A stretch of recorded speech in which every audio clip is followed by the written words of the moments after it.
Hello viewers, welcome back to Kala's vlogs.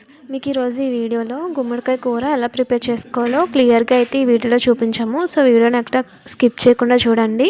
అలాగే వీడియోకి like చేయడం మర్చిపోద్దు. కొత్తగా ఎవరైనా ఛానల్ విజిట్ చేసి వీడియో చూస్తున్న వారు ఎవరైనా ఉన్నట్లయితే తప్పకుండా ఛానల్ని సబ్స్క్రైబ్ చేసుకోవడం మర్చిపోకండి.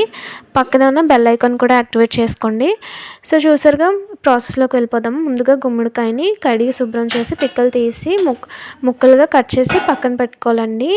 నెక్స్ట్ స్టవ్ ఆన్ చేసేసుకుందాము. స్టవ్ ఆన్ చేసుకొని ప్యాన్ పెట్టుకొని ప్యాన్ కాస్త హీట్ అయిన తర్వాత ఆయిల్ వేసుకొని ఆయిల్ హీట్ అవ్వాలండి.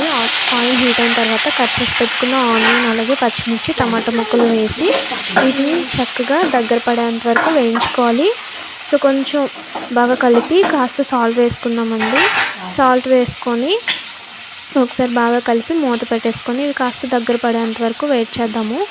సో చాలా క్లియర్గా తక్కువ ఇంగ్రీడియంట్స్ చాలా రుచిగా గుమ్మడికాయ కూర ఎలా ప్రిపేర్ చేసుకోవాలి ఈ వీడియోలో అయితే చూపించాము. సో వీడియోని ఎక్కడ స్కిప్ చేయొద్దు. వీడియోలో చూపిస్తున్న ప్రతి ఇంగ్రీడియంట్ని వేసుకొని చక్కగా చేసుకున్నారంటే చాలా టేస్టీగా ఉంటుందండి. సో మళ్ళీ తినాలనిపించేలాగా ఉంటుంది. సో తప్పకుండా ట్రై చేయండి. సో చూసారుగా, గుమ్మడికాయ ముక్కల్ని ఈ సైజులో కట్ చేసుకుంటే సరిపోతుంది. ఇలా కట్ చేసుకొని బాగా కడిగి ఒక ప్లేట్లోకి షిఫ్ట్ చేసుకుందామండి. ఒకసారి మూత తీసి చూద్దాము. మనకి టమాటో ముక్కలు ఇవన్నీ అయితే మనకి చక్కగా దగ్గర పడ్డాయి కదా. సో ఇప్పుడు ఒకసారి బాగా కలిపి గుమ్మడికాయ ముక్కలను కూడా వేసేసుకుందాము. సో గుమ్మడికాయ ముక్కలను కూడా వేసేసుకొని ఒకసారి బాగా కలుపుకుందామండి. సో చాలా ఈజీ అండి, చాలా సింపుల్ ప్రాసెస్లో చూపించాము. సో తప్పకుండా రెసిపీని అయితే ట్రై చేయండి. మీ ఫ్రెండ్స్కి, రిలేటివ్స్ కూడా షేర్ చేయండి. చాలా అంటే చాలా ఈజీ అండి. సో ఇప్పుడు ఒకసారి మూత పెట్టేసుకుందాము. చాలా సింపుల్గా ఈజీగా అయిపోయే ప్రాసెస్లో అయితే చూపించాము. సో ఒకసారి మూత తీసి చూద్దామండి. సో ఇప్పుడు మూత తీసి ఒకసారి బాగా కలిపి చిటికెడు పసుపు, అలాగే రుచికి సరిపడా కారం వేసుకోవాలి. మనం ఆల్రెడీ సాల్ట్ వేసాం కదా. అలాగే 1 టేబుల్ స్పూన్ జీలకర్ర పొడి, 1 టేబుల్ స్పూన్ ధనియాల పొడి వేసుకొని బాగా కలుపుకుందామండి. సో ఇవి వేయడం వల్ల మంచిగా మరింత టేస్ట్ అనేది యాడ్ అవుతుంది. అలాగే జీలకర్ర పొడి, ధనియాల పొడి కూడా ఆరోగ్యానికి చాలా మంచిదండి. సో ఇప్పుడు కాస్త వాటర్ని యాడ్ చేసుకొని ఒకసారి బాగా కలిపి మూత పెట్టుకొని ఇది కాస్త దగ్గర పడాలండి. దగ్గర పడేంత వరకు మూత పెట్టుకొని కాసేపు వెయిట్ చేద్దాము. సో మూత పెట్టేసుకుందామండి. సో కాసేపు చూద్దాం. సో ఇప్పుడు మూత తీసి చూద్దామండి. సో చక్కగా దగ్గర పడింది. కర్రీ అయితే మనకి రెడీ అయిందండి.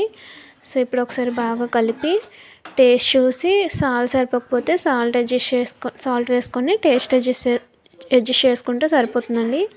కాస్త సాల్ట్ యాడ్ చేసుకుందాము. అంటే కూర అయిపోయింది కదా, యాడ్ చేసుకొని ఒకసారి బాగా కలుపుకుందామండి. సో తప్పకుండా ఈ రెసిపీని అయితే ట్రై చేయండి. చాలా ఈజీగా, చాలా సింపుల్గా అయిపోయే ప్రాసెస్ అండి.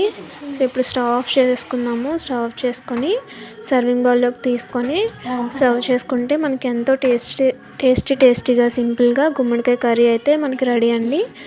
సో సర్వ్ చేసుకొని ఇంకా టేస్ట్ చేసేయడమేనండి. సో చూసారుగా, మనకి రెసిపీ అయితే ప్రిపేర్ అయింది. సో తప్పకుండా ట్రై చేయండి. ఎలా వచ్చిందో కామెంట్ సెక్షన్లో తెలియజేయడం మర్చిపోద్దు. అలాగే వీడియోకి లైక్ చేయండి. మీ ఫ్రెండ్స్ అండ్ రిలేటివ్స్ కూడా షేర్ చేయండి. కొత్తగా ఎవరైనా ఛానల్ విజిట్ చేసి వీడియో చూసిన వారు ఎవరైనా ఉంటే సబ్స్క్రైబ్ చేసుకోవడం మర్చిపోకండి. పక్కనే ఉన్న బెల్ ఐకాన్ కూడా యాక్టివేట్ చేసుకోండి. అప్పుడే కొత్తగా మేము ఏ వీడియో పెట్టినా సరే మీకు నోటిఫికేషన్ అనేది వస్తుందండి. సో తప్పకుండా ట్రై చేయండి. So please like, share and subscribe. Thank you friends. Thank you for watching.